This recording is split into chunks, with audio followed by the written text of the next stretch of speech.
നീണ്ട ആയിരക്കണക്കിന് ആളുകൾ എൻ്റെ സഹോദരന്മാർ ഇവിടെ വന്നിട്ടുള്ളത് ബഹുമാനപ്പെട്ട മുഖ്യമന്ത്രിയുടെ പ്രസംഗം കേൾക്കാനാണ്. അപ്പോൾ ഞാൻ 2 മിനിറ്റ് കൊണ്ട് പറഞ്ഞ് അവസാനിപ്പിക്കാം.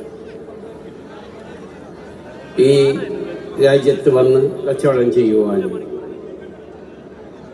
ജോലി ചെയ്യുവാനും അതിൽ നിന്ന് കിട്ടുന്ന ചെറുതായാലും വലുതായാലും വരുമാനങ്ങൾ ഒരു ബുദ്ധിമുട്ടും കൂടാതെ നമ്മുടെ രാജ്യങ്ങളിലേക്ക് അയക്കാൻ 220 രാജ്യങ്ങളിൽ നിന്നുള്ള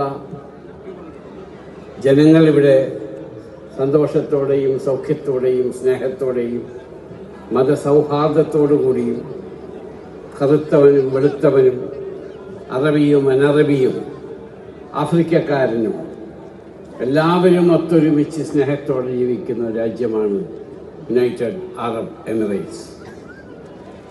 GCC രാജ്യങ്ങൾ 52 കൊല്ലമായി 1973 ഡിസംബർ 31 ദുംറ എന്ന ഷിപ്പിലാണ് ഞാൻ വന്നിറങ്ങിയത്. അന്ന് മുതൽ 52 കൊല്ലമായി ഞാനും ഈ UAE താമസിക്കുകയാണ്. മറ്റ് GCC രാജ്യങ്ങളിലൊക്കെ ഉണ്ട്, പക്ഷെ പെർമനന്റ് UAE ആണ്. അപ്പോൾ ഈ രാജ്യം നമ്മൾക്കെല്ലാവർക്കും ഒരുപാട് തന്നുകൊണ്ടിരിക്കുന്നു. ഞാൻ ഭരണാധികാരികളെ കാണുമ്പോൾ കേരളത്തിൻ്റെ മുഖ്യമന്ത്രിയെ കെട്ടിപ്പിടിച്ച് ഉമ്മ വെച്ച് സ്വീകരിക്കുന്ന ഇവിടുത്തെ ഭരണാധികാരികളാണ്. His highness Mohammed bin Rashid അവരുടെ ഞങ്ങൾ അദ്ദേഹത്തിൻ്റെ മർമൂം വീട്ടിൽ, പ്രൈവറ്റ് വീട്ടിൽ കേരളത്തിൻ്റെ മുഖ്യമന്ത്രി വന്നു എന്നറിയുകയും മുഖ്യമന്ത്രി ഹിസ് ഹൈനസിനെ കാണാൻ ആഗ്രഹിക്കുന്നു എന്നും അറിയിപ്പിച്ചപ്പോൾ അദ്ദേഹം പറഞ്ഞു, കേരളവും കേരളത്തിലെ ജനങ്ങളും ഞങ്ങളുടെ ഹൃദയത്തിലാണ്.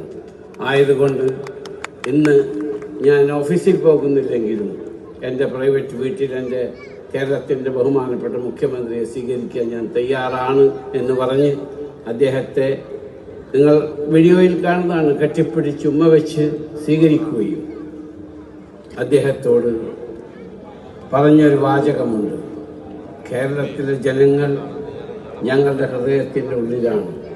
അവരുടെ ആത്മാർത്ഥമായ പരിശ്രമവും അടുപ്പവും സ്നേഹവും സഹകരണവും ഞങ്ങളുടെ രാജ്യത്തിൻ്റെ ഉയർച്ചയിൽ ഞങ്ങളെപ്പോഴും വിലമതിക്കുന്നതാണ് എന്നാണ് His Highness Sheikh Mohammed bin Rashid Al Maktoum അദ്ദേഹം പറഞ്ഞത്.